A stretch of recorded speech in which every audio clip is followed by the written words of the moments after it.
दिल्लीतील जंतर मंतर येथे नीट परीक्षा गैरव्यवहार पेपर लीक प्रकरण आणि शिक्षण व्यवस्थेतील सुधारणांच्या मागणीसाठी शिक्षण तज्ज्ञ सोनम वांगचुक यांचं आमरण उपोषण आज 20व्या दिवशी सुद्धा सुरू आहे। त्यांच्या आंदोलनाला देशभरातून पाठिंबा मिळतोय।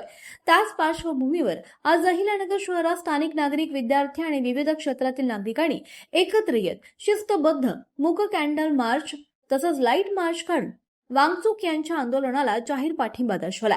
या मूक मार्चची सुरुवात वाडिया पार्क येथील महात्मा गांधी यांच्या पुतळ्यास पुष्पहार अर्पण करून अभिवादनानं झाली। त्यानंतर सहभागी नागरिकांनी हातात मेणबत्त्या आणि मोबाईलचे टॉर्च घेऊन शांततेत रॅली काढली। पुढे छत्रपती शिवाजी महाराजांच्या पुतळ्यास अभिवादन करण्यात आलं आणि अखेरीस डॉक्टर बाबासाहेब आंबेडकर स्मारक येथे मार्चची सांगता झाली। यावेळी उपस्थितांनी शिक्षण व्यवस्थेत पारदर्शकता, विद्यार्थ्यांना न्याय आणि नीट पेपर लीक सारख्या गैरप्रकारांवर कठोर कारवाई करण्याची मागणी केली आहे। तसंच शिक्षण व्यवस्थेत आवश्यक सुधारणा करून विद्यार्थ्यांच्या भविष्याशी होणारा खेळ थांबवावा अशी भूमिका व्यक्त करण्यात आली आहे। मूक कॅन्डल आणि लाईट मार्च दरम्यान सहभागी नागरिकांनी शांततेच्या मार्गाने एकजूट दाखवत विद्यार्थ्यांना न्याय मिळाला पाहिजे आणि शिक्षण व्यवस्था पारदर्शक झाली पाहिजे असा संदेश दिलाय। सोनम वांगचुक यांच्या आंदोलनाला नैतिक पाठिंबा देत त्यांच्या मागण्यांचा गांभीर्याने विचार करण्याचं आवाहन सुद्धा यावेळी करण्यात आलं। मी डॉक्टर तेजस्विनी, मी मानसोपचार तज्ज्ञ आहे आणि मी जिल्हा मानसिक आरोग्य कार्यक्रम प्रमुख, म्हणजे आपल्या पूर्ण जिल्ह्याचं मानसिक आरोग्याचं प्रोग्राम मॅनेजमेंटचं काम बघते।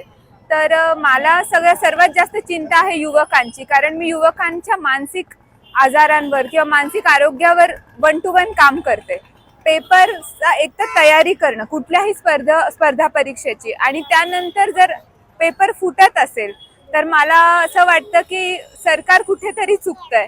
आणि बिईंग अ गव्हर्नमेंट एम्प्लॉई, मला असं वाटतं की आपल्यानंतर आपण सुसाईड झाल्यानंतर काय करता येईल आणि त्यानंतर आढावे घेतले जातात, पण कशामुळे सुसाईड होतीये, त्याचं कारण काय आहे यावर सरकारने नक्कीच सिरियसली विचार केला पाहिजे। कारण जर युवकांची मेंटल हेल्थ जर ह्याने ढासळणार असेल तर आपल्या भारताचं, आपल्या देशाचं भवितव्य खूपच अंधकारात आहे आणि याची मला खूप खंत आहे। आज गेले 19 दिवस झाले थोर समाजसेवक सोनम वांगचुक सरांनी जे काही दिल्लीमध्ये जंतर मंतर या ठिकाणी आंदोलन सुरू केलं आहे, त्या आंदोलनाकडे खऱ्या अर्थाने या खोटं वागणाऱ्या सरकारने आणि विद्यार्थ्यांचा जीव घेणाऱ्या सरकारने पाठ फिरवली आहे।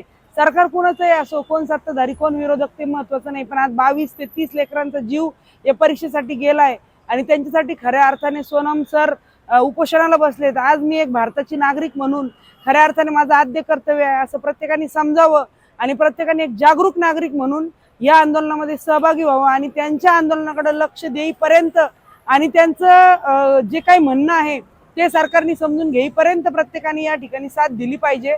आज आपण भारताचे नागरिक आहोत, जबाबदार नागरिक आहोत असं समजलं पाहिजे। कुठलंही राजकारण याच्यामध्ये नाही आणि नसावं अशी या ठिकाणी अपेक्षा आहे। आणि आम्हाला उद्यापासून साखळी उपोषण करायची वेळ आली तरी चालेल, पण हे आंदोलन आता थांबणार नाही। या झोपी गेलेल्या किंवा झोपेचं सोंग आणणाऱ्या सरकारला हे दिसलंच पाहिजे, हे कळालंच पाहिजे। आणि यामध्ये खऱ्या अर्थाने जे काही विद्यार्थ्यांचं जीव चाललेले आहेत, जीव देण्याचे प्रकार वाढलेले आहेत आणि या परीक्षेचा जे काही खेळ खंडोबा झालाय हा थांबला पाहिजे, एवढीच या ठिकाणी नम्र आवाहन माझं या सरकारला।